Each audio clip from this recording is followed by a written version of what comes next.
Portanto, nós na aula passada estivemos a olhar para este tema dos operadores, portanto já era algo que nós tínhamos estado em contacto na UFCD anterior e então fizemos aqui uma pequena revisão e contextualizámos esses mesmos conhecimentos com a própria linguagem C#, ou seja, como é que nós conseguiríamos transpor estes conhecimentos para C# e conseguirmos utilizar estes mesmos conceitos. Portanto, o que é que nós estivemos a ver a nível de operadores?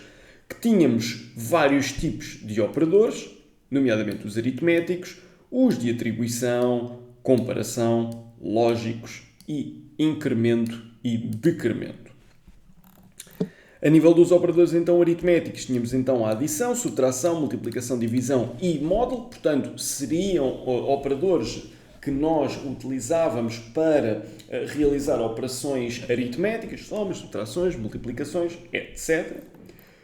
Vimos também que tínhamos os operadores de atribuição, nomeadamente a atribuição simples, onde nós assignávamos, por exemplo, a uma variável um determinado valor, e vimos também que poderíamos combinar, entre aspas, aquilo que são os operadores aritméticos e os operadores de atribuição, nomeadamente a atribuição simples. Portanto, nós conseguimos combinar ambos os operadores para conseguirmos garantir que tanto uma soma como uma atribuição conseguiriam ser feitas de uma forma muito mais fácil de descrever. Okay? Entretanto, olhámos também para os operadores de comparação. Vimos então que igual corresponde a igual a. Vimos que a exclamação igual significa diferente de, ou seja, A diferente de B. Depois temos então o menor, maior ou menor ou igual, maior ou igual. Portanto, entre dois termos que estejamos a comparar. Entretanto, vimos também que o resultado destes operadores de comparação seria sempre um retorno booleano, que nós depois até poderíamos assignar a uma variável do tipo bool para guardar então o resultado dessas mesmas comparações, ou neste caso da comparação, dado que estamos a falar apenas de uma única variável. Vimos então os nossos operadores lógicos que tínhamos disponíveis, nomeadamente o AND, em conjunto com o conceito da álgebra de Boole e a tabela de verdade. Portanto, estivemos a ver como é que poderíamos aplicar esta funcionalidade no C# através dos dois I's comerciais. Vimos também que o // significava então um OR. Vimos também o exclusive OR, embora em C# não seja escrito desta forma, é um acento circunflexo. E vimos então também o diferente de. Depois, a questão da álgebra de Boole, também estivemos a dar uma pequena revisão, nomeadamente aqui uma conjunção e aqui uma disjunção, portanto um AND e um OR. E vimos então os resultados desta mesma tabela de verdade, mais uma vez, e também creio que chegámos a fazer o mesmo para o exclusive OR, dado que é um daqueles que nós treinámos menos na UFCD anterior, e creio que foi isto também aqui um exemplo nesse sentido. Entretanto, olhamos também para os operadores de incremento e decremento, nomeadamente o menos operando para nós trocarmos o sinal, o mais operando, o menos operando, portanto, pré-incrementos ou pré-decrementos, ou seja, decrementamos ou incrementamos primeiro e depois realizamos alguma operação de atribuição. Vimos também o operando mais, operando menos, conhecido como pós-incremento ou decremento, nomeadamente é feita primeiro a operação e depois decrementamos ou incrementamos conforme aplicável. A nível de estruturas de controlo do nosso programa, nós estivemos a olhar para as estruturas de decisão. Mais à frente vamos então olhar para as estruturas de repetição E o que é que nós vimos sobre as estruturas de decisão? Que eram necessárias quando nós queríamos realizar ações diferentes com base numa determinada condição e dessa forma conseguiríamos correr ali dois pedaços de código completamente distintos ou com diferenças entre si, no caso de estarmos perante uma condição ou outra. Vimos que no C# existiam então as seguintes estruturas de decisão, ou seja, tínhamos o if simples, não é? E vimos também exemplos na sintaxe para tal. Vimos o if else, ou seja, é um bloco de código que se a condição que estiver no if for verdadeira, o que estiver dentro do corpo do if é executado e o que está no else não é executado. Se a condição verificada aqui for falsa, é sempre executado o bloco de código que estiver no corpo do else.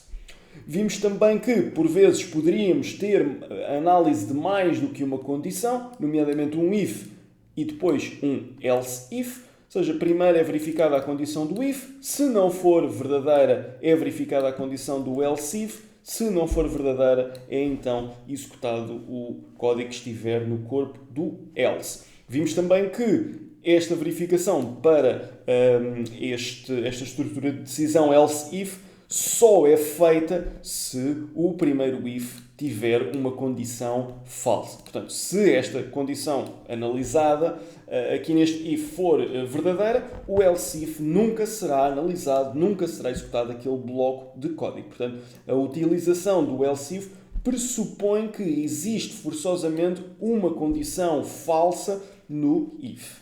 Bem? No caso de tudo ser falso, pronto, é executado o corpo do else e o código que estiver lá indicado. Vimos também que tínhamos à nossa disposição o switch, que é o exemplo que eu tenho ainda aqui do lado esquerdo, em que nós podemos então selecionar um dos muitos blocos de código a serem executados.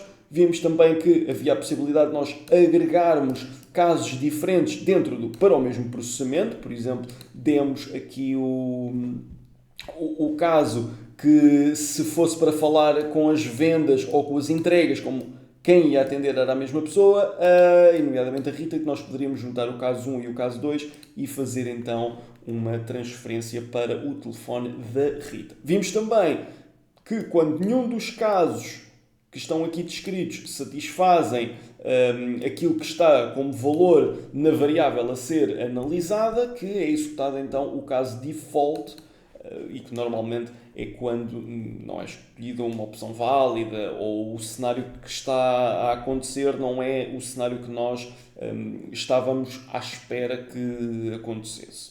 Okay? Pronto. Vimos também que aqui no corpo do switch tínhamos então a indicação dos vários cases, que tínhamos que terminar cada case com um break e que o switch analisa o valor que estiver numa determinada variável e depois, com base nisso, vai verificar qual é o caso que se aplica. Vimos também que estes cases não têm que ser necessariamente o 1, o 2, o 3 ou o 4. Vimos que isto está relacionado com o tipo de dados que a variável que está a ser analisada possui. Nós fizemos isto inicialmente com um inteiro ou com um byte ou algo assim do género e colocou-se também a questão se o tipo de dados fosse uma string, se nós deveríamos analisar o case como uma string também. E isso também se verifica. Okay? Muita atenção a uma coisa, as strings, por exemplo, nestes casos aqui em concreto, 1, 2, 3, 4, a menos que exista uma razão muito forte para isto ser uma string, devem analisar isto como números, não é? Ou seja, um número. Muito cuidado também com a análise de strings, porque, como vocês já perceberam, o C# é case sensitive. Portanto, nós compararmos a string vendas com a string vendas, vamos ter um resultado falso, não é? Porque temos que ter atenção que temos as mesmas maiúsculas, as mesmas minúsculas, não existe um espaço antes, não existe uma letra a menos, etc. Portanto, quando nós comparamos strings, para fazer aqui um control flow, é desaconselhado, justamente porque as strings são fáceis de introduzir aqui alguns bugs, porque basta se calhar estar assim, sim, era mais de caras, mas basta estar se calhar aqui um espaço antes e vocês olham para isto e não detectam este espaço que existe aqui e pronto, e têm imediatamente um bug no vosso código. Nestes casos, aquilo que eu diria era para vocês utilizarem o inteiro e se precisam de uma componente visual, nem é tanto visual, é uma componente mais descritiva daquilo que é a função, para nós não estarmos só com o 1, o 2, o 3 ou o 4, podem criar depois um enum para esse efeito. Okay? Basicamente são aqui pequenas classes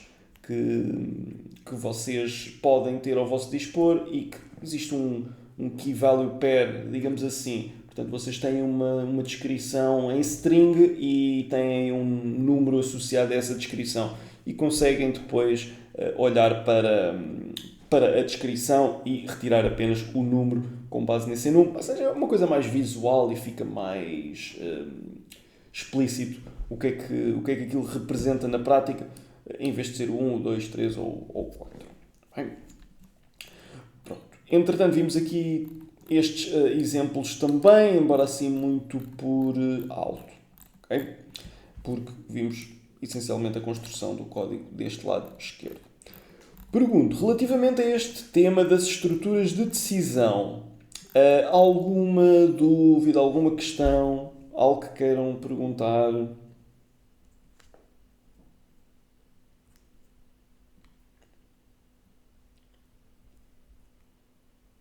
Eu tenho uma dúvida, mas não é em relação às estruturas de decisão. E sim, por exemplo, esse static void main. Ele é opcional aí? O Ou, static void main não é opcional aqui na medida em que tu precisas de uma função static void main para o teu programa arrancar. ok, ok. Pensava que ele já estava para rodar, para correr sem a necessidade disso.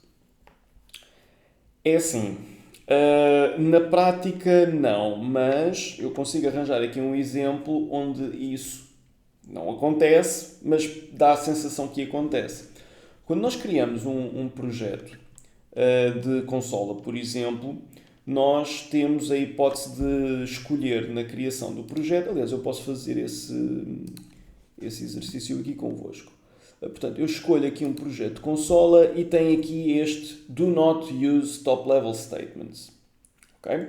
E se vocês forem aqui, vai dizer aqui whether to generate an explicit program class and main method instead of top level statements. Okay? E o que é que são estes top level statements? São justamente este static void main e esta class program e o namespace. Não é? Bem, os namespaces também ficavam. Poderiam, não, mas nesse caso seriam como usings, não necessariamente aqui como o namespace associado a este bloco. Mas o que é que eu quero dizer com isto? A partir do .NET 6 introduziu-se esta possibilidade. Portanto, vocês podem ver programas de consola que não têm nada disto. São simplesmente programas assim. Não é? Portanto, na prática, aquilo que está a acontecer é que o código que vocês executam dentro do programa CS vai correr dentro de uma estrutura assim parecida com o static void main, mas não está visível. É a única questão. Portanto, vocês podem esconder essa parte. Contudo, aqui numa fase introdutória, eu gosto de criar com estes statements aqui, não é? De modo a que vocês consigam olhar para aquilo que é a anatomia do programa e perceber também a diferença entre o namespace, a classe e o próprio método. Mas depois vocês já estarem um bocadinho mais à vontade com isso. Os projetos criarem, se não tiverem essa informação, também não é grave. Mas ela existe lá. Vocês podem não a ver, mas ela existe. Ok, ok. Tá bem? Não sabia. Não, eu ouvi isto porque já tinha a falar sobre essa opção nas aulas anteriores, mas eu não sabia que o Static Void Main estaria incluído disso. Pensava que era o Space Name, o Using System é que estaria incluído nisso. Não Não, sabia que não, o era o. Static Void Main também seria incluído nesse esconder de informação. Basicamente é só para dizer que isto para cima e para baixo ficava escondido, fica de certa forma abstraído e vocês só se focavam nesta parte em vez de terem estes blocos de código aqui. É uma coisa meramente visual. Obrigado. Nada. Ah, Mais dúvidas ou questões?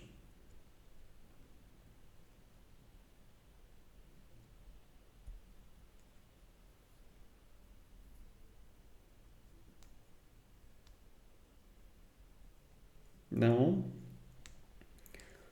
Ok. Então, vamos passar aqui para a outra parte da nossa primeira parte da aula, que é o seguinte. Vamos então realizar alguns exercícios e eu vou passar-vos esses mesmos exercícios aqui no chat.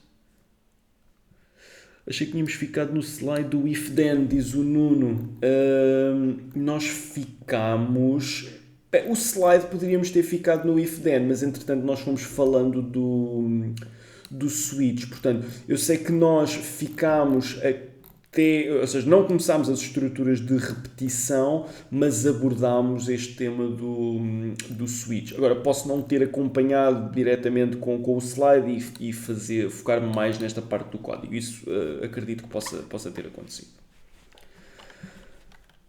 Ora, então, o que é que eu vou fazer? Vou copiar aqui para o chat estes exercícios. Deixem-me só. Vocês vão conhecer estes mesmos exercícios e vamos ler também o enunciado em conjunto, mas essencialmente será a sua implementação agora aqui no C#.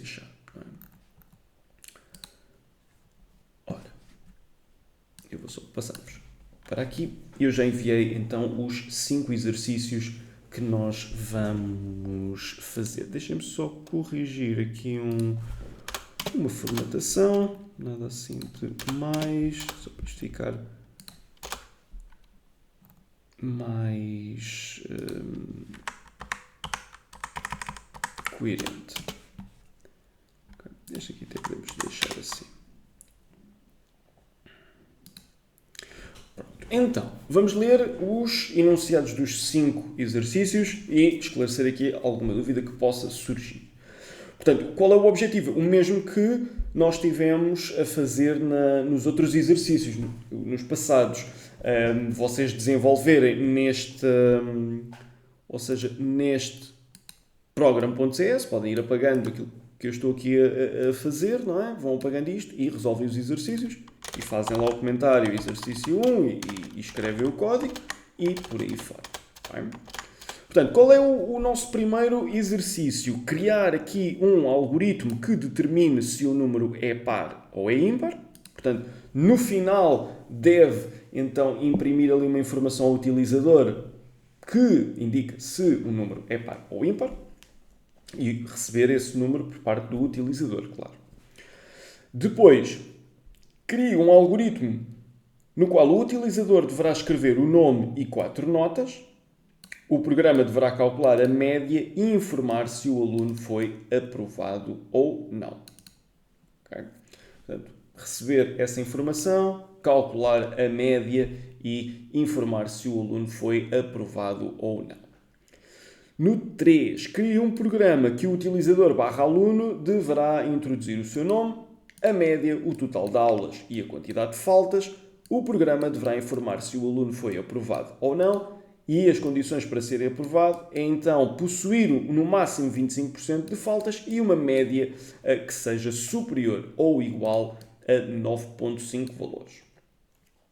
No 4, cria então um programa que efetua as 4 operações básicas, soma, subtração, multiplicação e divisão, e depois mostra o valor. Não é? Portanto, recebe 2 números, uma das operações e a seguir imprime o seu valor.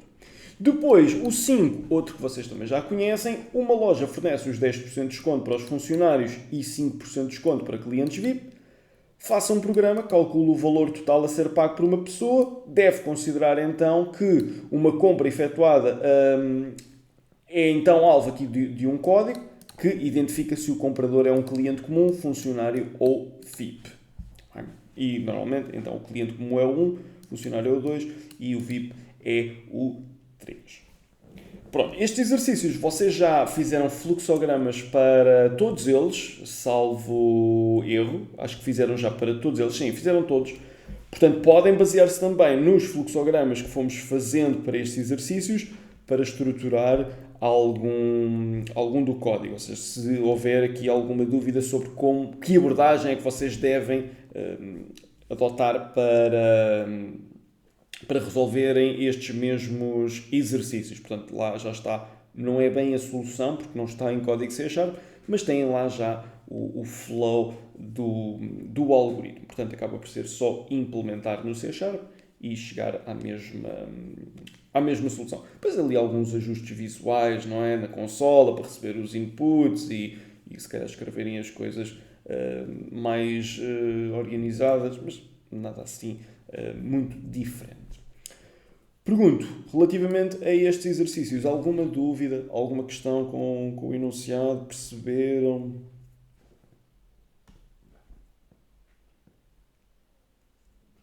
Não entendi ao certo o terceiro. Ou seja, no terceiro, tu tens então um algoritmo, não é? Que vai receber aqui uma série de valores. O aluno tem que introduzir o nome dele, quanto é que teve de média, quantas aulas é que existem e quantas faltas é que ele deu.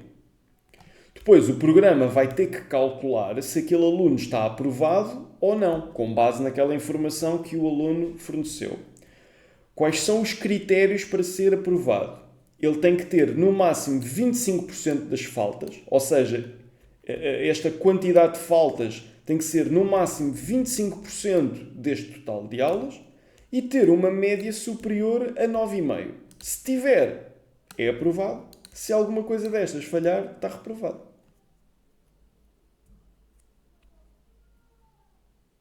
Ok, obrigada. Nada. Mais dúvidas, mais questões?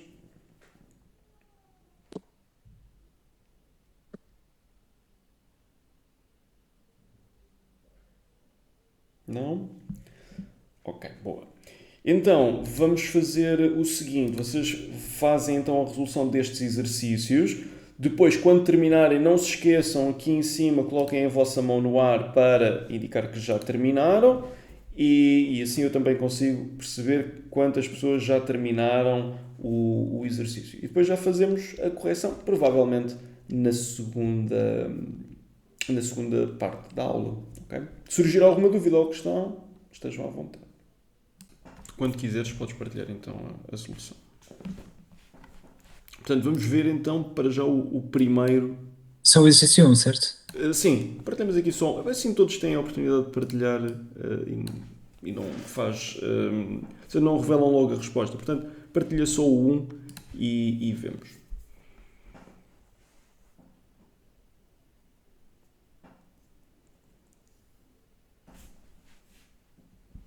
Pronto, isto aqui é o meu exercício.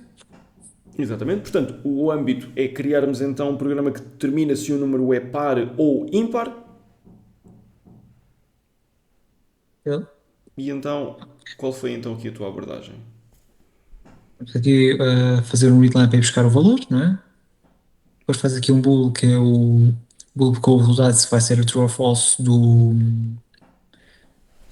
desta expressão, que faz O módulo. se é o módulo, é para ver se tem resto ou não. Exatamente. Se não tiver resto, é par. Se tiver, é ímpar. Exatamente. E fazes depois o write line conforme a indicação, seja x é par ou x é ímpar, conforme o módulo da divisão por 2 seja 0 ou não. Depois tinhas aí uns exemplos. Exatamente. Portanto, o 6 é par. Exatamente. É isso mesmo. É isso mesmo. Portanto, este exercício podemos resolver desta forma. Obrigado pela partilha. Ora, Para o exercício 2, cria um algoritmo no qual deverá escrever o nome e 4 notas. Quem quer partilhar aqui a sua solução?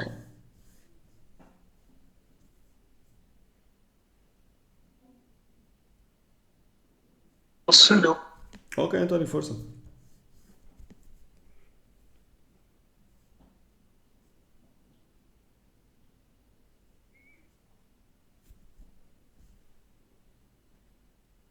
Ora, então, o segundo exercício.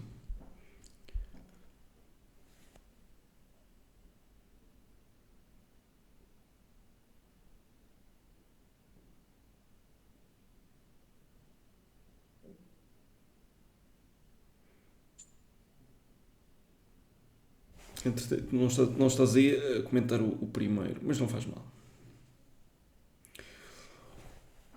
Não, pois é que eu não estou querendo comentar.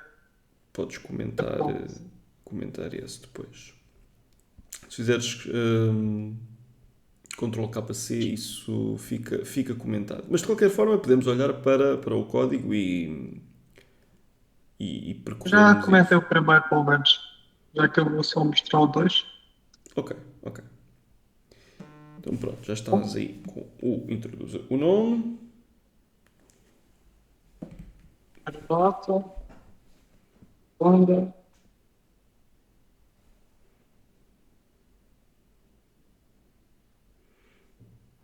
Dois.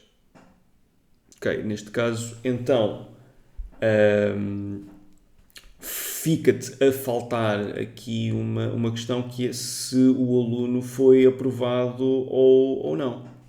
Portanto, ter uma média superior a 9,5.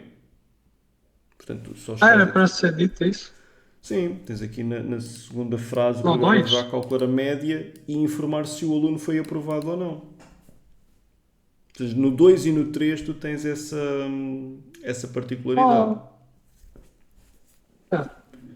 Portanto, tu calculaste aí um. Ou seja, vai ser muito parecido com aquilo que fizeste aí no 3, Esqueci-me. Pois é. mas para o 2 também. Mas o que é importante é recolheste então 4 variáveis float para 4 variáveis, valores float para 4 variáveis diferentes e depois fizeste então as suas somas, dividiste por 4, foste buscar a média e depois era fazer o if se essa média era superior ou igual Pois. a 9,5 e mostrar depois o que tinha resultado, não é? Se tinha passado ou não.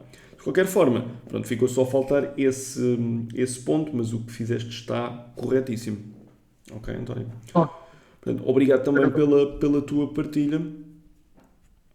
Vamos ver então o terceiro exercício. Portanto, neste caso, introduzir o nome, a média, total de aulas e quantidade de faltas e informar se foi aprovado ou não. Quem quer mostrar então este exercício 3?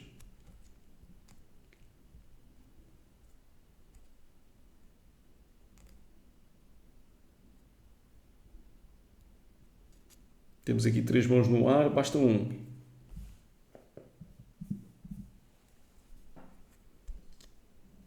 Posso mostrar? Força, Filipe.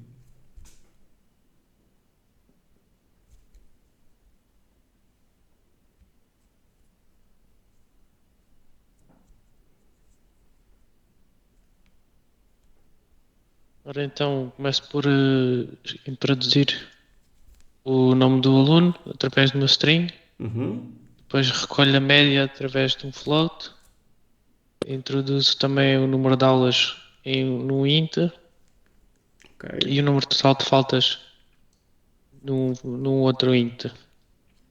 Depois calculo a percentagem de faltas com uma regra 3 simples Exatamente. e depois no if, se a percentagem de faltas for inferior a 25% ou igual e a média for superior a 9,5, o aluno está aprovado, senão o aluno está reprovado. Sim, senhor. E com ali um pormenor importante na linha 86, que é o cast para float daquela operação.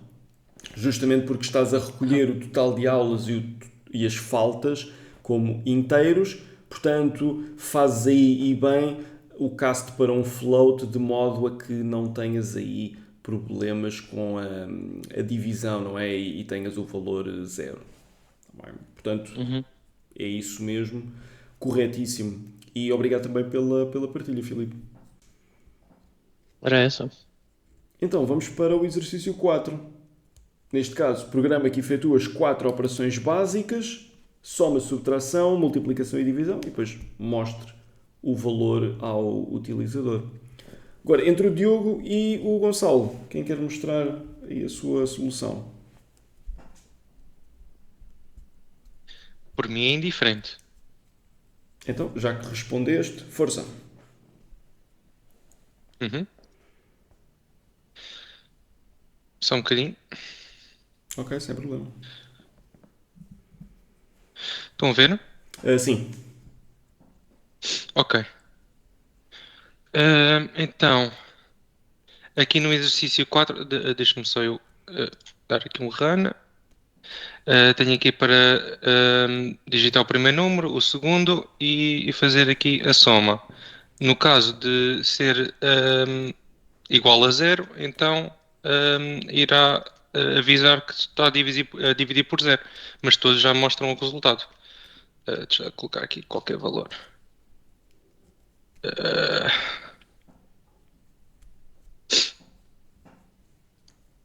Pronto. E se inserir aqui, acho que tenho que voltar a correr. Se inserir o valor 0 no segundo valor, Temos então... parece que não é possível dividir por 0. Exatamente. Exatamente. É isso mesmo. Portanto, tens todas as operações aí descritas, neste caso a soma, subtração, multiplicação e divisão, e apresentas os resultados nesse sentido e fazes também os processamentos dentro do console write line para não alocares aqui novas variáveis. Portanto, é isso mesmo, está corretíssimo também. Obrigado pela partilha, Gonçalo. Obrigado.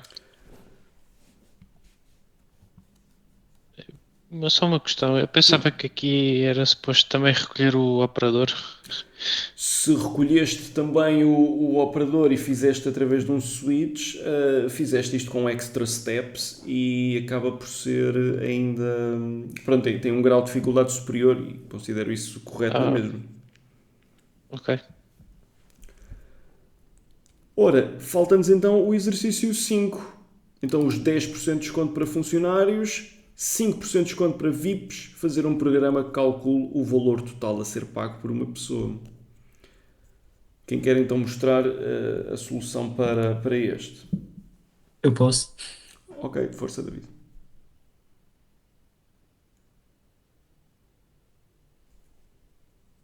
Ok. Já estão a ver? Sim, sim. Pronto, aqui começo a fazer com um para buscar o valor, aqui para buscar o valor da compra. Exato. Depois faço aqui um read line para ir buscar entre estes três valores, que vão ser usados depois neste switch, dependendo qual é que é o seu estatuto, se é cliente, se é funcionário ou se é VIP, e depois vai fazer a conta, vai fazer o desconto, aplicar o desconto. Ou seja, tu fazes o valor cliente acaba por ser o end val, mas o end val está a ser assignado em cima, exatamente. O end val em baixo é o valor 1 menos os 5% e no caso de... Eu acho que está ao contrário. Os 10% é que são para os funcionários, não é para o VIP. Exato. O VIP tem 5, os funcionários têm 10. Portanto, é isso e aí 0,5. Exatamente. Isso mesmo. Ok. Vamos dizer uma compra de 500, vamos dizer que foi um VIP, pagou 465. Exatamente. Isso mesmo. Ok. Uma nota, antes de parar só aí a partilha. Isto era justamente o que eu estava a alertar há pouco. Os cases serem string, se tu colocares cliente com o C maiúsculo, isso deixa de funcionar, exatamente. Pois. Portanto, Por isso é que tenham atenção a reparei isso. logo, depois eu reparei isso logo no início aqui. Quando este aqui tinha a letra maiúscula, eles foi logo à vida. Exatamente, exatamente. Se tu escreves isso com maiúsculos, Por isso é que eu, por isso é que eu deixe. quando fiz isto, escrevi também esta parte do console write cliente funcionário ou VIP mesmo, Sim, para lembrar. o que eu quero dizer-te é que, pronto, nunca acabas Sim, por nunca maiúscula controlar minúscula o diferencia. input, não é? O input do utilizador nós nunca controlamos e podemos estar a introduzir aqui um comportamento mais frágil, por assim dizer, quando utilizamos as strings. Além de que, se estamos a comparar strings muito grandes, acaba por ter uma performance um bocadinho A probabilidade de inferior. errar. E há uma probabilidade de errar muito superior. Portanto, nestes casos costumamos utilizar IDs para representar estas coisas. Contudo, uma coisa que é boa é teres experimentado o switch com um tipo de dados diferente e teres percebido justamente que se colocasses um C maiúsculo a coisa deixava de funcionar. Portanto, isso também Eu fiz acaba o por mesmo, ser. eu fiz o mesmo no outro. No outro só no 4 eu fiz o mesmo, só que foi com os operadores. Menos, mais, dividir, explicar. Sim, embora aí É parecido. é um bocadinho mais direto, não é? Embora possa Sim, acontecer a mesma coisa, mas é um bocadinho mais direto porque estamos só a fazer com um caractere e são sim. caracteres muito distintos. Agora, quando estamos a escrever uma palavra, pronto, pode ser um bocadinho mais tricky, digamos assim. Mas sim, de resto, correta aplicação do switch, boa recolha de inputs e funciona perfeitamente. Obrigado também pela partilha. Ora, assim sendo, vamos fazer o seguinte. Eu vou fazer uma proposta de correção destes exercícios também, para fazermos aqui, seguirmos a linha de raciocínio. Ora, então, para o exercício 1, é então criar um algoritmo que determina se um número é par ou ímpar. Portanto, podemos recolher um número inteiro chamado número igual a console. Podemos já fazer também o parse, não é? Ora, int.parse de console.readline e recolhemos então este número inteiro para o nosso programa. Fazemos a seguir uma verificação se o módulo de divisão por 2 deste número for 0, ou seja, se tem 0, se o resto for 0, significa então que número mais, não vou fazer com string interpolation, vou fazer assim diretamente, número é par, caso contrário, else, podemos dizer então que número é ímpar. Ora, ímpar. Portanto, correndo este programa, vamos ver justamente isto. Entretanto, eu não coloquei só aqui introduz um número que pretende verificar. Algo assim deste jeito. Neste caso não fiz com o write, fiz mesmo com o write line e recolho o input na segunda linha. Portanto, o número que eu pretendo verificar é o 10. 10 então é par. Se eu fizer a recolha do número 9, indica-me que 9 é ímpar. Ok? Portanto, falamos com o utilizador, recolhemos o input, verificamos se o número é par através de número módulo 2 ser igual a 0, ou seja, não ter resto. Se não tiver resto é par, se tiver resto é ímpar. Ok? Vou dar-vos então aqui a solução deste. Pronto, estes exercícios, em virtude de nós já termos feito o fluxograma, não vou dar tanto enfoque à parte de encadeamento lógico do exercício. Pronto, essa parte acabou por ser feita na UFCD anterior e recomendo olharem para o fluxograma anterior para estabelecer aqui o paralelismo. Ainda assim, relativamente ao código propriamente dito, alguma dúvida, alguma questão que queiram colocar?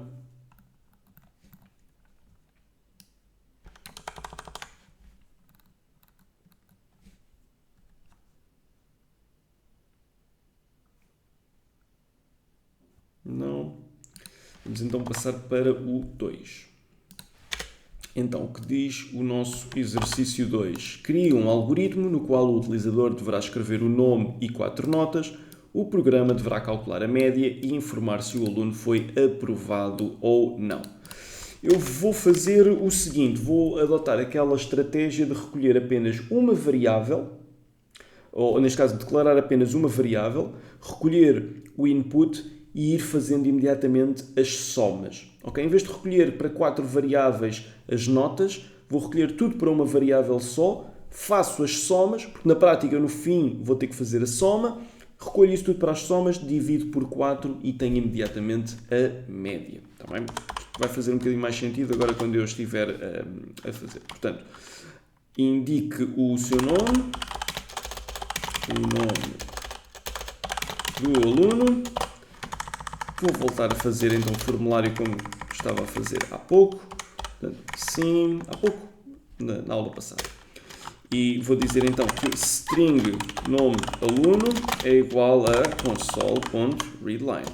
Portanto, é aqui que eu recolho o nome do aluno. Vou então a seguir declarar um double, para ser um bocadinho mais preciso, soma de notas. E vou dizer então que isto para já é 0, começa em 0. A seguir vou dizer ao utilizador, não é um compressed stack, é um console write line. Vou dizer então, ora, write. Vou dizer então, indique a primeira nota.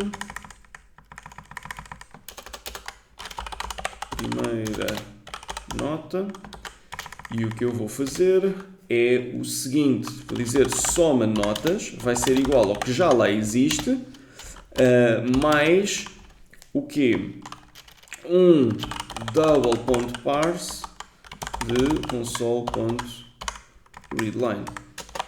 Se fazer algo deste género. E desta forma eu recolho então aqui a primeira nota. Vamos fazer para a segunda nota e fazemos justamente a mesma coisa, o que já lá existe, mais o novo input, não posso ir fora do scope. E agora aqui a terceira. E vamos fazer a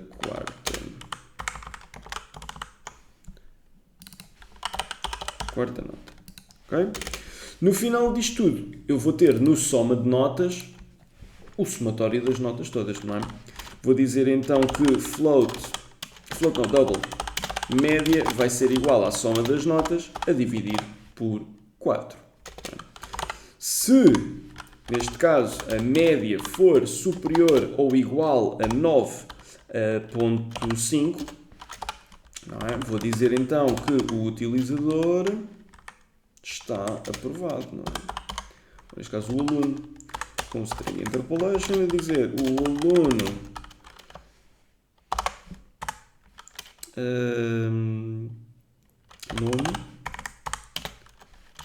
aluno está aprovado.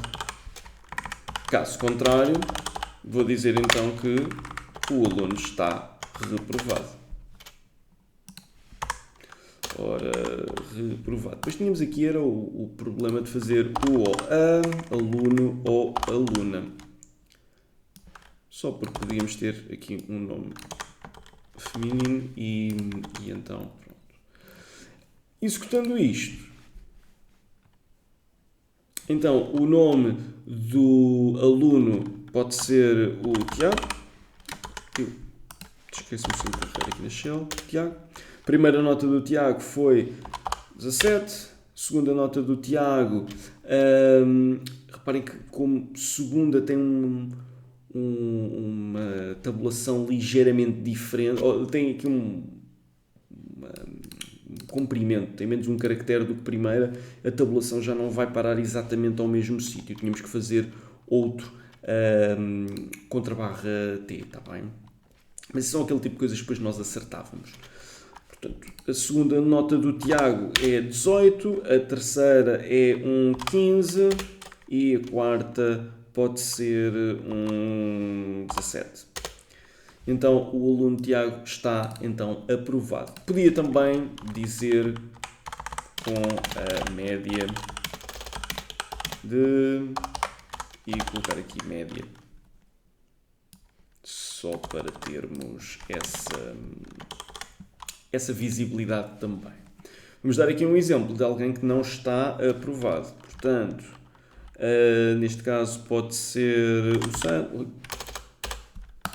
Pode ser então o Sandro.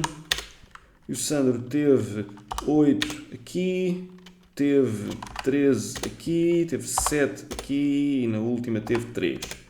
E vai-nos dizer então, o aluno Sandro está reprovado com a média de 7,75 valores. Ok? Portanto, mais uma vez, nós pedimos o nome ao utilizador, declaramos aqui uma variável e inicializamos com o valor 0, que chamamos de soma notas, perguntamos a primeira nota, acrescentamos neste soma notas, perguntamos a segunda, acrescentamos neste soma notas.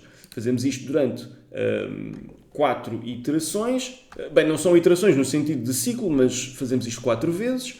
No final, calculamos então a média, que será as somas que já fomos obtendo a dividir por 4.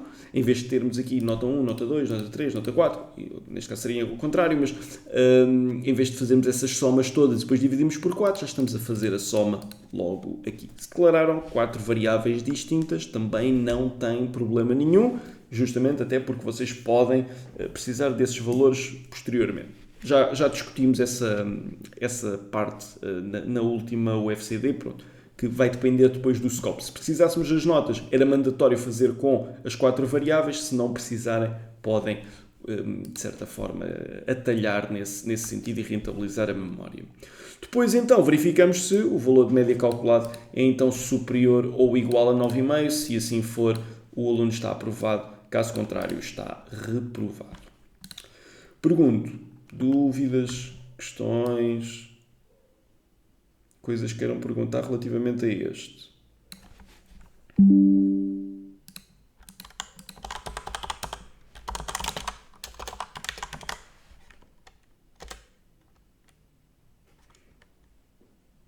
Não? Ok. Então, vamos passar para o 3. E o que é que nos diz o exercício 3? Diz-nos então para que nós criarmos um programa em que o utilizador aluno deverá introduzir o seu nome, a média, total de aulas, quantidade de faltas e que no final o programa deve mostrar se o aluno foi aprovado ou não, e para ser aprovado precisa então aqui de no máximo 25% de faltas e uma média superior ou igual a 9,5. Portanto, é algo muito parecido com o que estivemos a fazer aqui, mas temos a componente de faltas e total de aulas. Portanto, então vamos ver o que é que nós precisamos. Para já vamos fazer então console write, a dizer indique o nome do aluno. Fazemos aqui isto. Recolhemos para uma variável do tipo string, que será então nome aluno, será igual a console.readline. Pronto, isto então é a minha recolha de nome do aluno. Eu agora vou ter que perguntar mais umas coisas ao utilizador, nomeadamente qual foi a média do aluno. E podemos dizer aqui, indique a média do aluno e vamos dizer então que double média aluno é igual então a double.parse de console.readline. Okay? Portanto, estamos a recolher um input, fazermos a conversão para um double e atribuímos à média do aluno. Depois temos que perguntar mais coisas ao utilizador, nomeadamente indique o número total de aulas. Okay? Depois, em virtude de nós não termos meia aula, não é? Nós temos uma aula, ou 2 aulas, ou 3 aulas, eu vou recolher isto para um inteiro, qual eu vou chamar de total de aulas. Será então int.parse console.readline. Portanto, recolha de input, convertermos para o tipo de dados que precisamos. A seguir, eu preciso de perguntar qual é que é a quantidade de faltas. Portanto, indique a quantidade de faltas. E acabamos aqui com esta parte. Em virtude que eu também não vou dar meia falta, não é? Vou dar uma falta inteira, ou 2, ou 3, portanto, será também um inteiro, ao qual eu vou chamar de total de faltas, e vou dizer então que é um int.parse de console.readline. Já tenho tudo por parte do meu utilizador. Portanto, eu já recolhi o nome do aluno, já recolhi a média, já recolhi o total de aulas e já recolhi a quantidade de faltas. Agora eu tenho que perceber se o aluno foi aprovado ou não com base na informação que o utilizador vai fornecendo aqui. Eu sei que para verificar se foi aprovado ou não, eu tenho que ter 25% de faltas no máximo.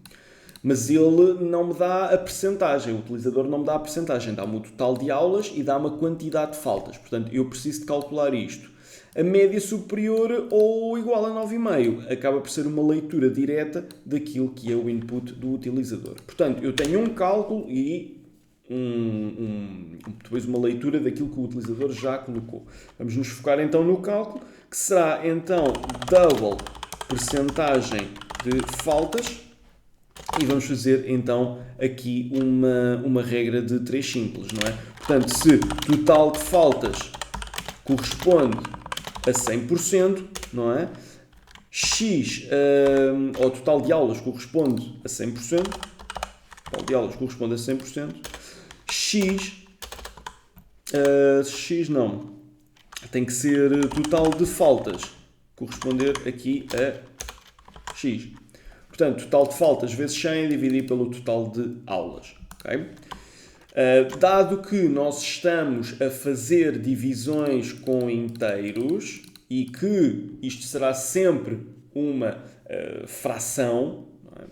A minha percentagem vai ser sempre uma fração.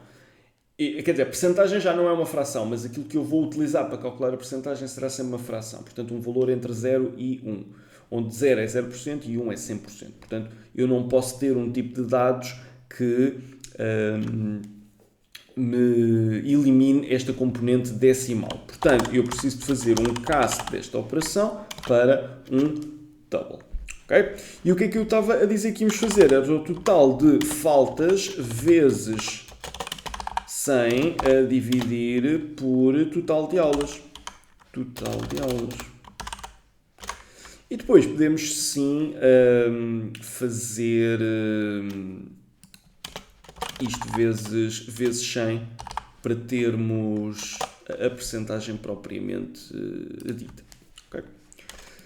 Pronto. Então, o que é que eu a seguir vou fazer? Já tenho a leitura dos meus valores, já tenho o cálculo da percentagem de faltas, eu sei que o aluno é aprovado com um máximo de 25% de faltas e média de 9,5. Portanto, eu tenho que utilizar uma verificação entre estas duas condições. Tem que ser, então, uma conjunção. Tem que ser uma AND clause. Não pode ser um OR. Portanto, não é ou 25% de faltas ou média superior a 9,5. É um I. Portanto, a percentagem de faltas tem que ser, então, inferior ou igual a 25, simultaneamente a média do aluno ser superior ou igual a 9,5.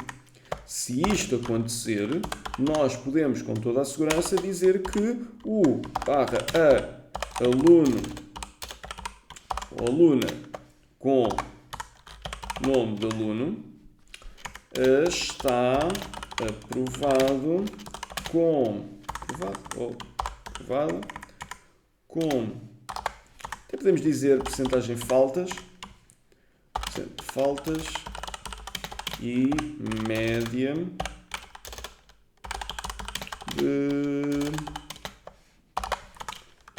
aluno. Se isto não se verificar, nós precisamos de um else para executar o outro bloco de código. E vamos colocar aqui, em vez de dizer que está aprovado, está reprovado. Okay? Vamos executar então este código. Vai-nos perguntar então o nome do aluno. Vamos dizer que é a Maria. A média da Maria foi 12. O número total de aulas foi 100. A quantidade de faltas foram então 15. Okay? E então, estou aqui a fazer uma operação mal. Porque não são então 1500% não são 1500% de faltas, não é? Vamos lá então fazer aqui a Maria novamente, com 12, 100, 15. Okay? Portanto, então a aluna Maria está aprovada ou aprovada com 15% de faltas e uma média de 12. Portanto, ela está aprovada. Agora, vamos dizer que pode ser a Tânia. A Tânia teve uma média de 8 e teve um número total de aulas de 100, mas só faltou uma vez. Está reprovada na mesma, porque apesar de não ter os 25% de faltas, teve uma média inferior a 8. Se nós estivéssemos a analisar o caso da Tânia, novamente, em que ela tivesse uma média, por exemplo, de 18, mas tivesse um número total de aulas de 100 e uma quantidade de faltas de 30, estava então reprovada na mesma porque tinha 30% de faltas, apesar de ter uma média de 18 valores. Okay? E desta forma podemos resolver o nosso exercício 3. Pergunto, dúvidas, questões, coisas que queiram perguntar?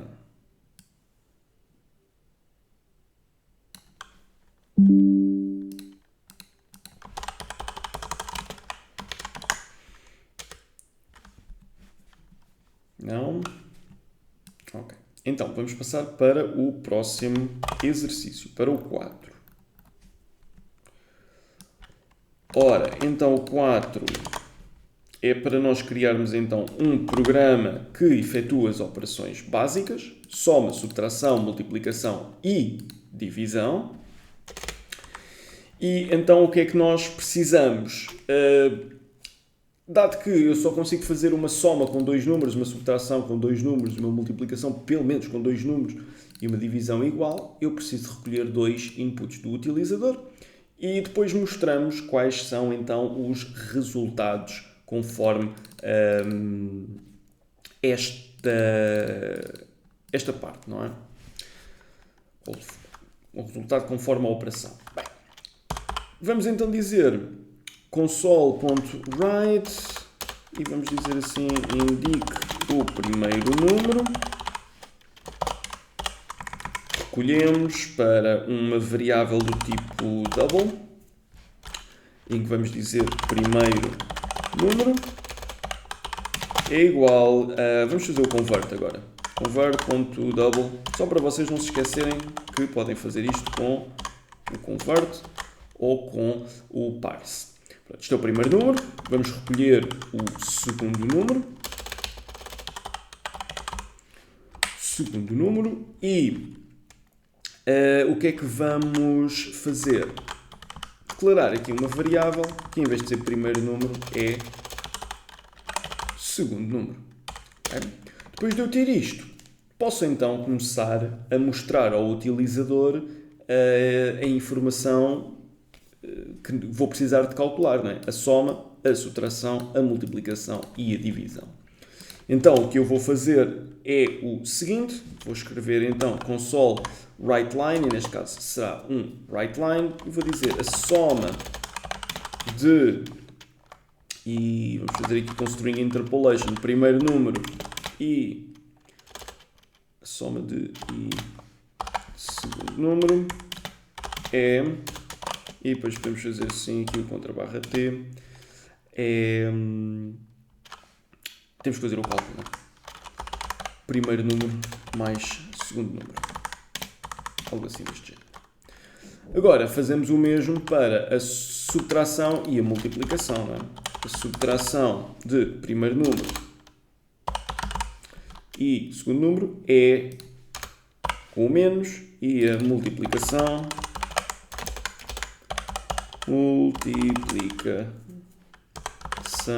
de primeiro número, e é assim. Para a divisão, podemos fazer aqui uma questão, que é verificar se o segundo número é diferente de 0, porque nós não podemos dividir por 0, portanto, o denominador da fração não pode ser 0, o divisor não pode ser 0. No caso de ser, nós vamos dizer então que, no caso de não ser, vamos dizer o resultado, portanto, a divisão de, e neste caso até é o quociente que nós queremos. Mas pronto, vamos só fazer em linha com o que estava em cima.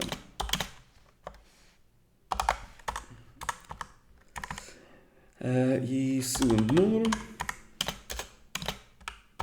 é contra barra t, e fazemos então primeiro número a dividir por segundo número.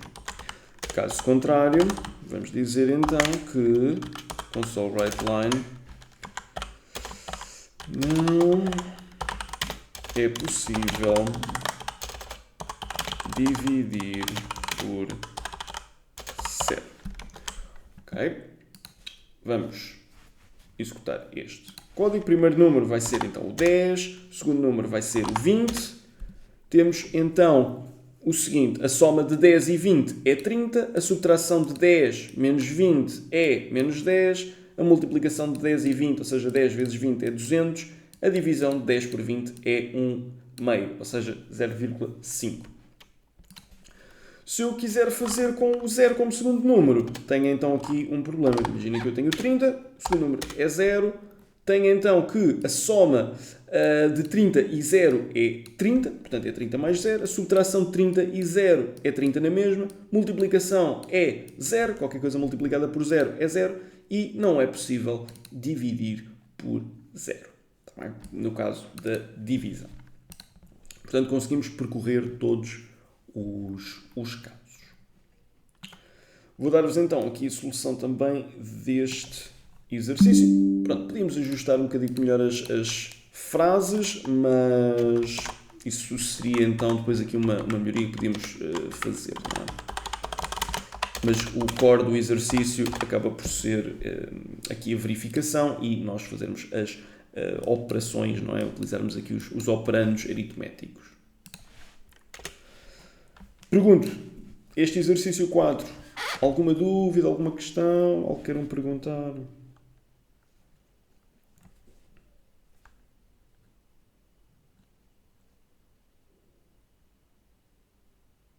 Não. Vamos passar então para o último, exercício 5. Ora, então, o exercício 5 é para nos indicar o seguinte, que uma loja fornece 10% de desconto para funcionários, 5% de desconto para clientes VIP e fazermos então um programa, calcula o valor total a ser pago por uma pessoa. O programa deverá ler o valor total da compra efetuada e um código que identifique se o comprador é um cliente comum, funcionário ou VIP. Ok? Pronto. Então, o que é que eu vou precisar? Vou precisar de um decimal. Vamos a falar de valores monetários. Portanto, valor. E vamos inicializar isto a 0. Vou querer também um byte, que será tipo cliente, mas neste caso vamos deixar como como código, então. Código e será para já aqui um certo. Então, vamos falar com o utilizador e vamos perguntar-lhe, ora, indique o valor de compra. E fazemos aqui assim. Vamos dizer então que o valor será igual a convert.toDecimal de o quê? Console.readline. Okay. Eu tenho estado a declarar as variáveis aqui na recolha de inputs, mas também podem declarar as variáveis no início. E depois vai depender aqui um bocadito daquilo que vocês querem fazer. Há alturas em que podem fazer diretamente aqui, há outras que precisam declarar a variável antes. Neste caso, foi só apenas uma preferência para verem isto de forma diferente.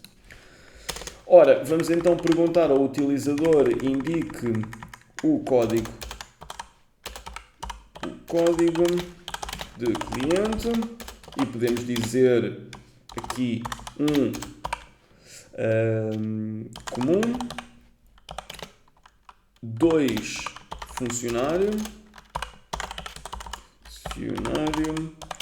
3 é então VIP. Recolhemos então código igual a convert.byte console.readline. Desta forma eu já tenho então a recolha do valor e a recolha do código. Vamos fazer um switch.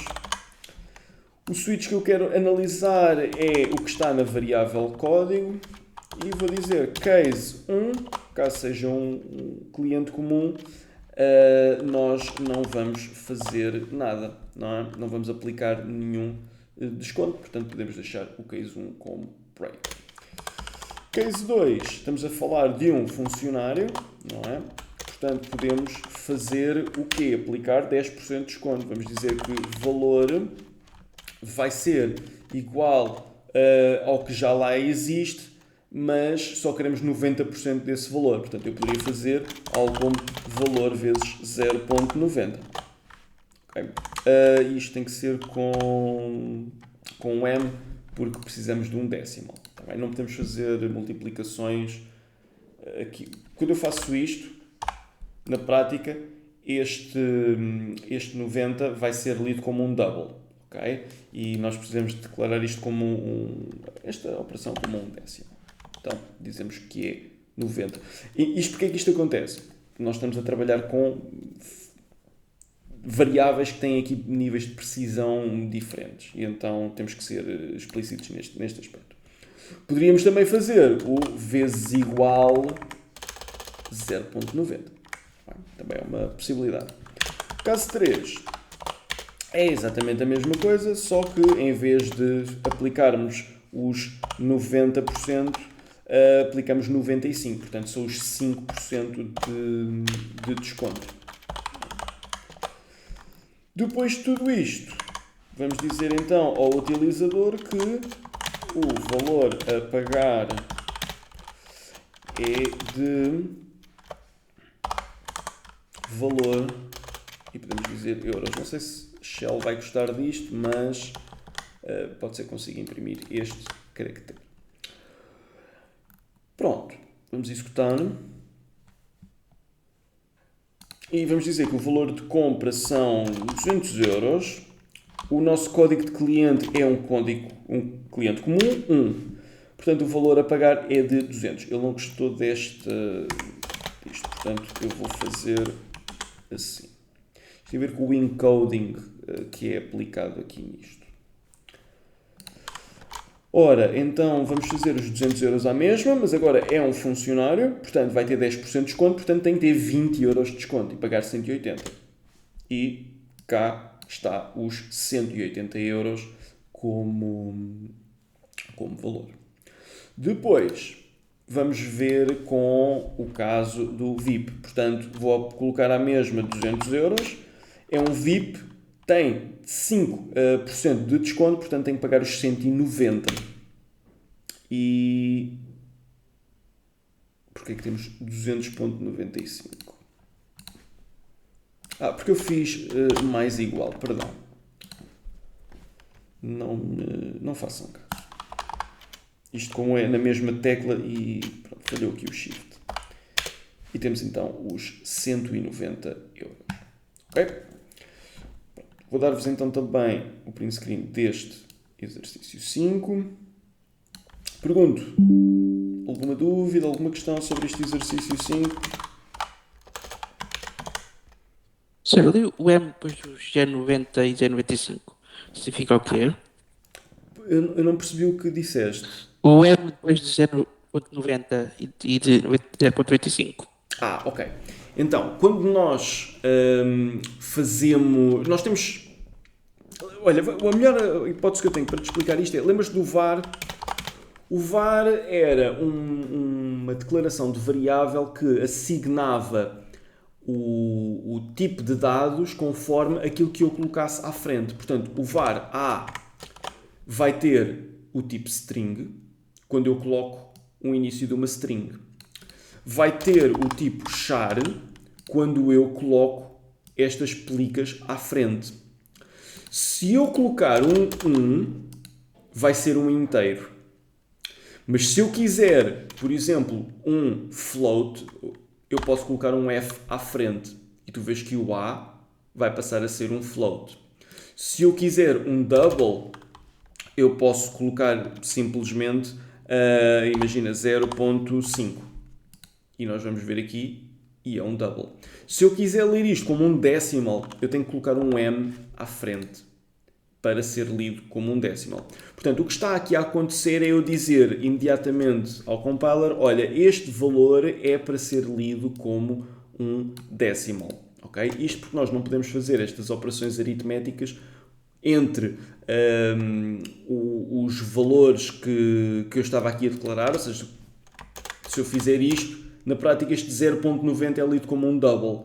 E como eu não posso multiplicar um double por um decimal, porque estamos aqui perante níveis de precisão muito diferentes e para evitar perder a precisão do decimal, eu sou obrigado a multiplicar decimal por decimal.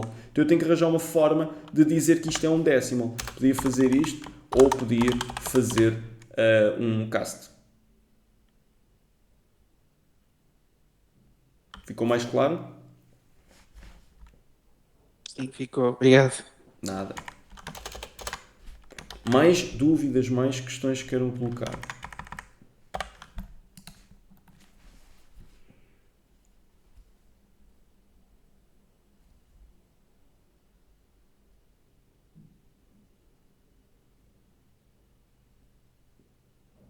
Não?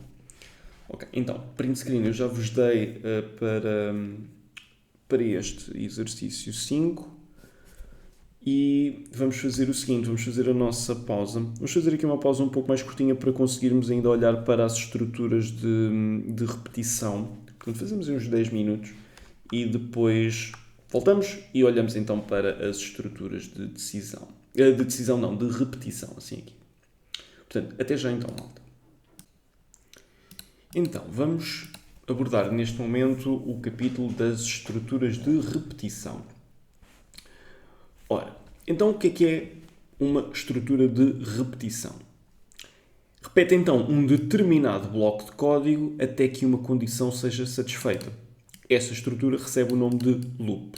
Portanto, nós podemos falar em estrutura de repetição, podemos falar em loop ou podemos falar em ciclo. São tudo expressões que podemos utilizar para a mesma coisa. Estruturas de repetição são sempre compostas por 3 partes. Inicialização, no qual se pode declarar e inicializar a variável que será utilizada. Um fim, onde a execução desta iteração é feita quando a condição do loop for verdadeira. E a atualização, no qual se pode atualizar as variáveis que são utilizadas pelo ciclo. Portanto, nós começamos um ciclo com uma determinada condição, indicamos qual será o fim daquele ciclo e podemos fazer uma atualização, por exemplo, de um contador. Okay? Então, expressões de repetição com base num contador é executado um bloco de instruções de acordo com o incremento de uma variável enquanto uma condição for verdadeira. Primeiro são executadas as operações sobre a variável de controle e só depois é executado o bloco de instruções. E temos aqui o exemplo do ciclo for. O ciclo for é então caracterizado por ter a inicialização, a condição de fim e a atualização. E depois aqui o código executado enquanto a condição for verdadeira. Vamos fazer aqui um exemplo.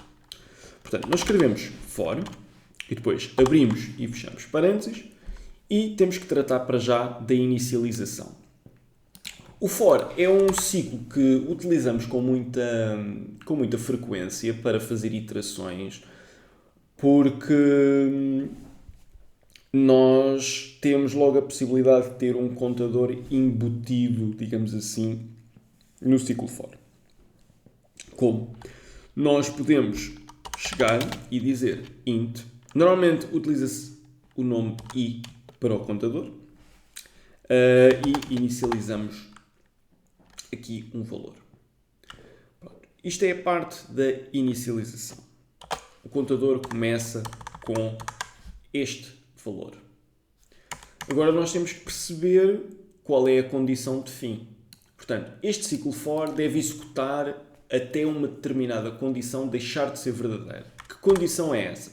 Eu vou dizer que é i ser, então, inferior a 9. Okay?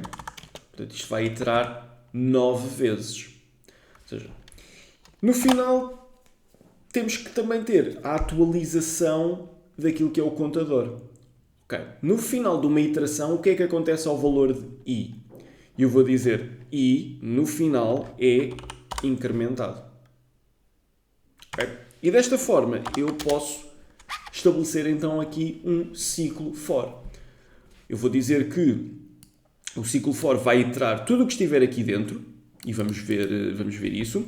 Vai iterar tudo o que estiver aqui dentro, vai começar com o i a 0, vai iterar até i ser inferior a 9, quando deixar de ser inferior a 9, por exemplo, se for igual, o ciclo já não passa para a próxima iteração, e no final de cada iteração vamos incrementar o i numa unidade. Imaginem que eu faço aqui algo muito simples como console writeLine de i. O que é que isto vai fazer na minha consola? Vai-me escrever os números do 0 ao 8. Ok? Vamos ver.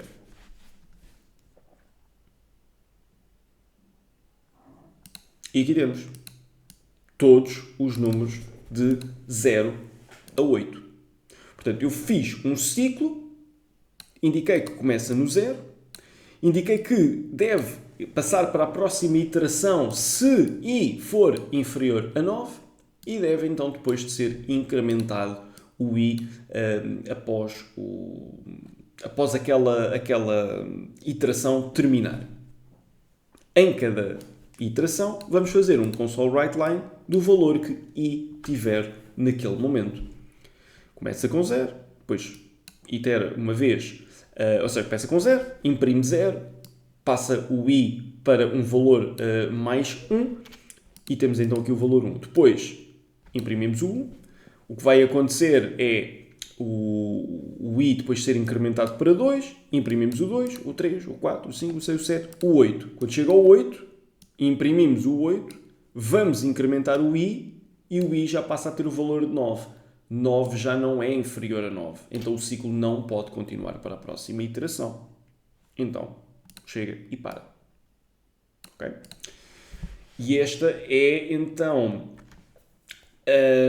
a forma como vocês podem utilizar o ciclo for, ou neste caso, um ciclo, para repetir uma determinada instrução um X de vezes que vocês precisem. O ciclo for é caracterizado por ter um início muito bem definido, um fim muito bem definido e uma atualização também muito bem definida. E como toda esta estrutura de controlo acaba por ser colocada nestes parênteses, acaba por ser um uma estrutura de repetição muito popular, é utilizado com muita frequência este ciclo for. O que é importante? Tudo aquilo que vocês colocarem dentro do ciclo for vai ser executado tantas vezes quantas iterações o ciclo for tiver. Portanto, se eu fizer 3 console.write-lines de i, eu vou ter esta lista em triplicado, vai ser 000, 111, 222, 333, até chegarmos ao 8. E neste caso será 888. Portanto, vocês veem o 000, o 111, 222, 333. Tenham sempre atenção a isto, porque podemos estar a executar mais operações do que aquelas que nós queremos. Portanto, tenham atenção a isso, que serão impressas tantas vezes quantas as iterações que tivermos no ciclo for. Até aqui, alguma dúvida, alguma questão?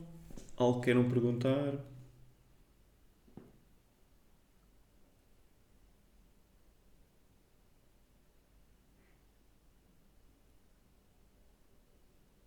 Não? Ok. Então, vamos... Força. Diz. No mais i, devemos usar assim ou ao contrário? Estás-me a perguntar I mais se mais. podes usar o pós-incremento ou pré-incremento. Neste caso aqui é indiferente. Repara, vamos fazer isto com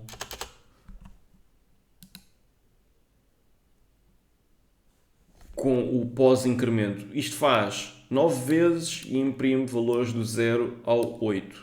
Se trocarmos, vamos ver exatamente o mesmo output. 0 ao 8 e imprime 9 resultados. Que é isto, o pós-incremento e o pré-incremento só é, digamos, tricky quando estamos a fazer uma atribuição a seguir.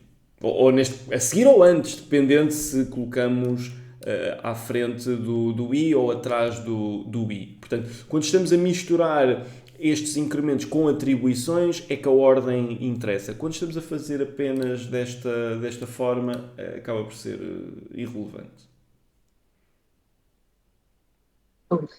Obrigado. E quando eu digo atribuições, é outras variáveis. Mais dúvidas, mais questões?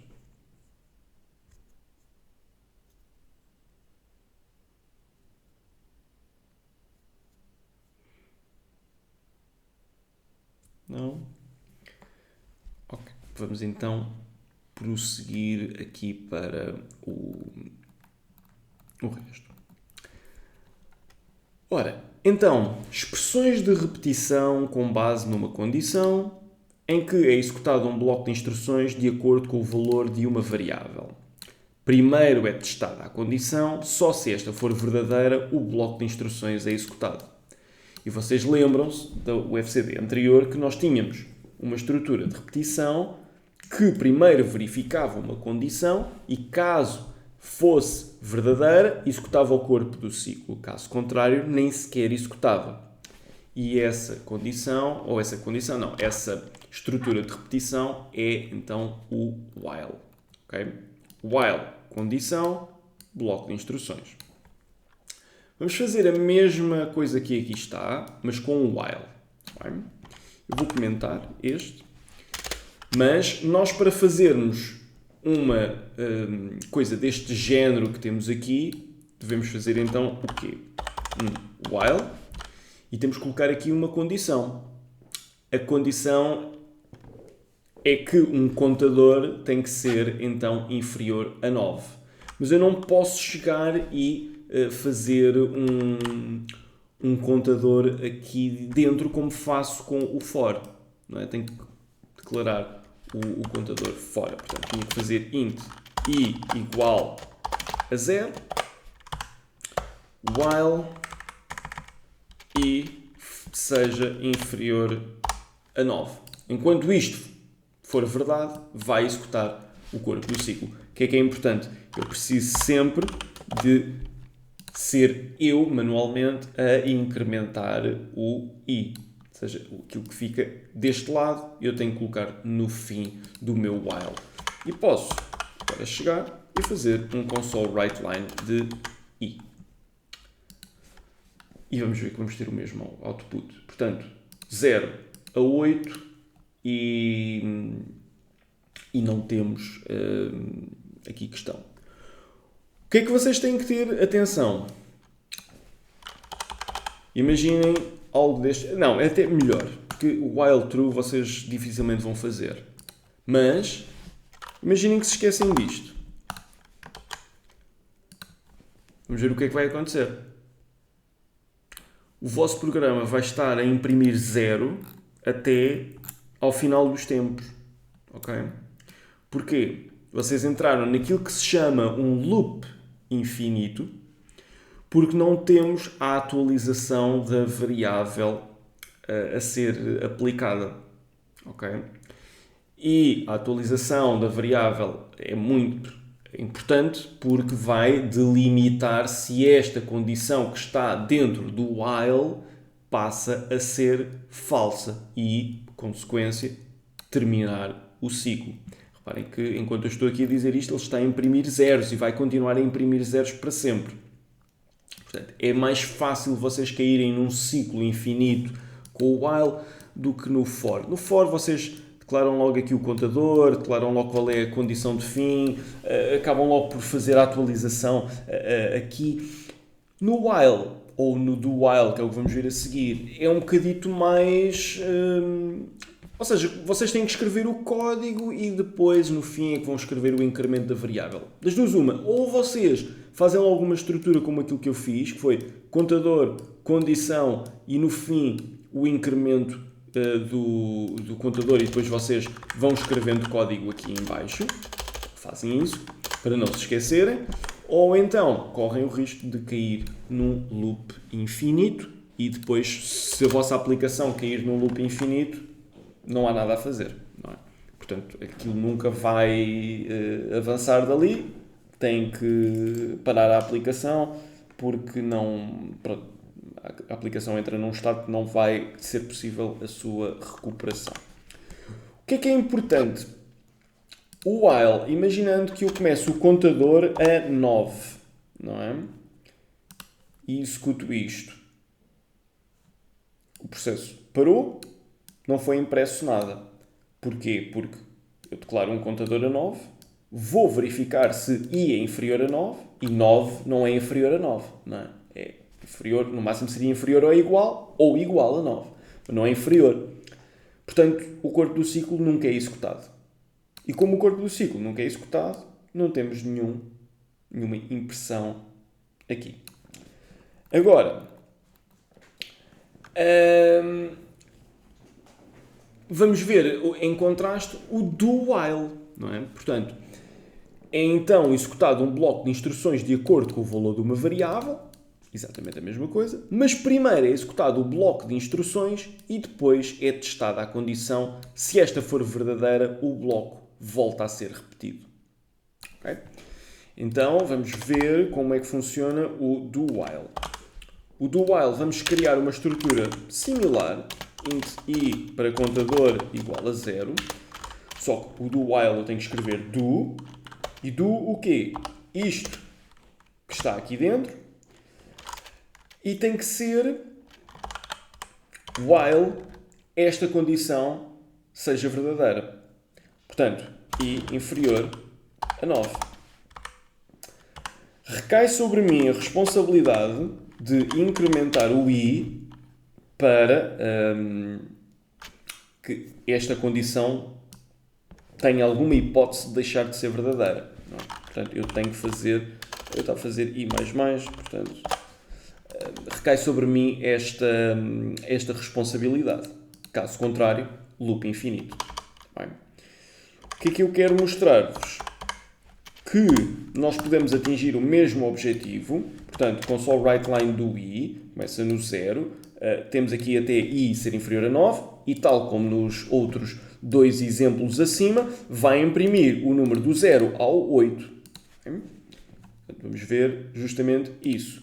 O número do 0 ao 8 vem aqui impresso. O que é importante? Mais uma vez eu mostro-vos que se não fizerem o incremento da variável vão ter um ciclo infinito.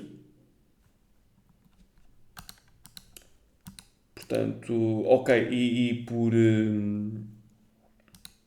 Por que nós estamos a ter... ok, estava aqui lentinho, mas temos aqui o zero a ser impresso uma série de vezes, portanto nunca para.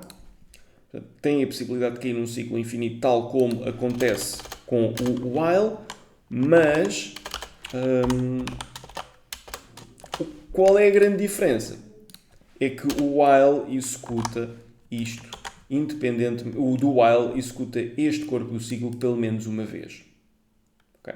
Portanto, nós podemos começar com o contador já fora dos limites, mas isto vai ser executado uma única vez. Já não passa para a segunda iteração. Portanto, isto vai imprimir o valor 19 na consola.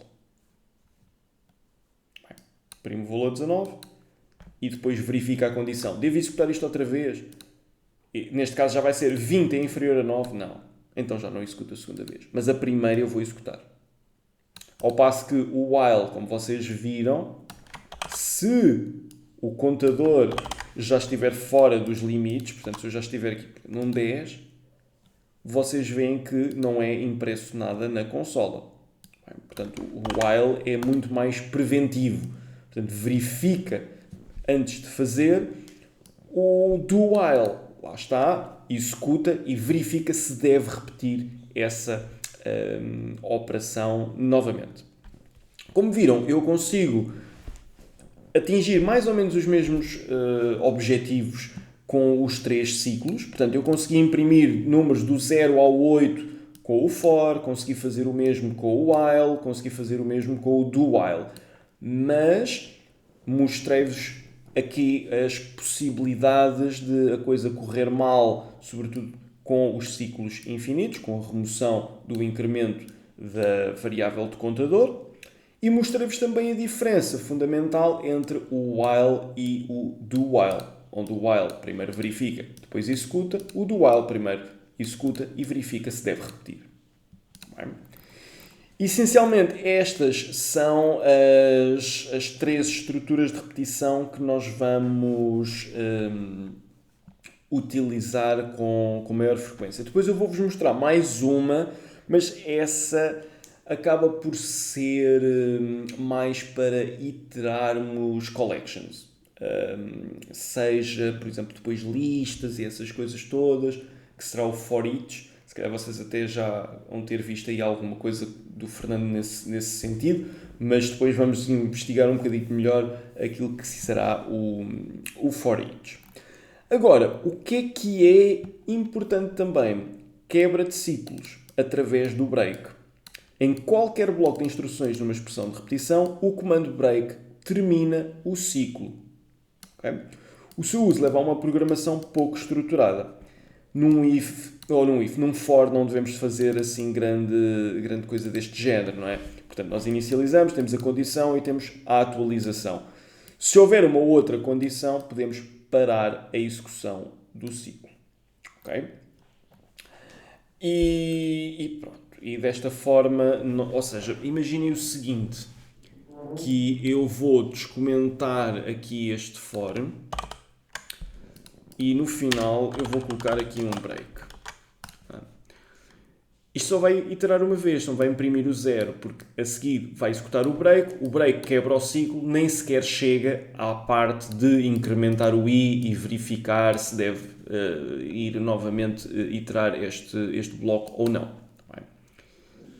Há alturas em que isto pode fazer jeito. Imaginem que vocês têm um ciclo mais ou menos infinito e colocam uma verificação, por exemplo, olha, se sair o número da sorte, que é o 50, nesta iteração toda, para o ciclo, porque não há razão para fazermos mais iterações do ciclo. Existe também uma outra outra keyword que vocês podem utilizar, que é o continue. Okay? E imaginem o seguinte: if condição, vamos dizer aqui if true, continue.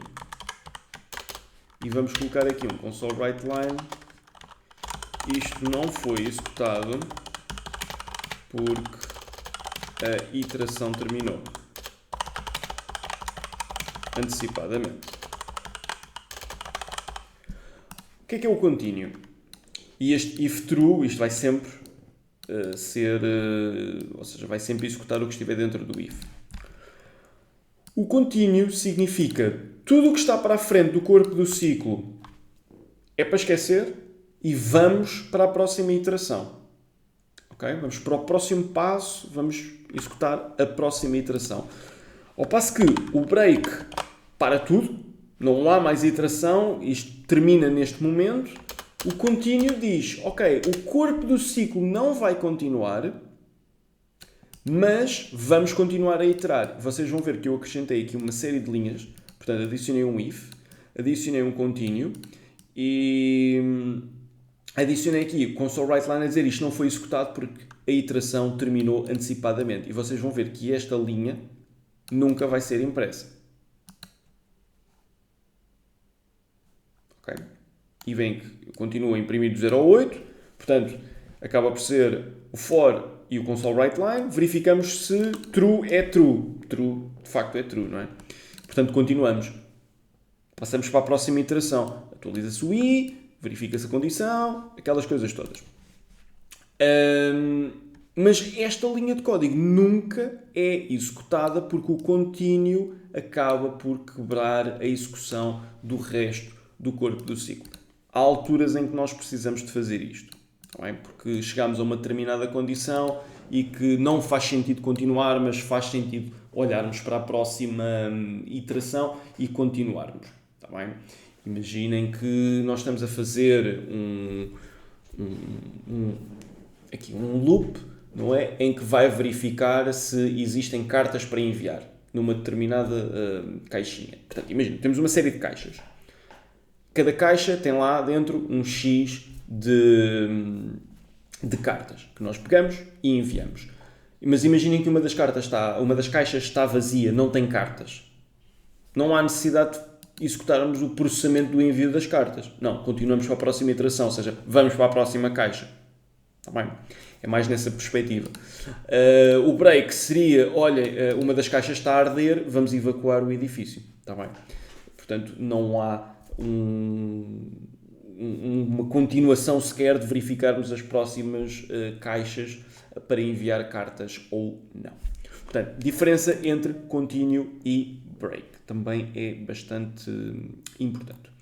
Este alinhamento de estruturas de controle vamos olhar amanhã para concluir este tema. Contudo, pergunto relativamente aos diferentes ciclos que têm ao vosso dispor, ou seja, o for, o while e o do while, assim como as keywords de continue ou de break, incrementos, digam-me dúvidas, questões, coisas que queiram perguntar.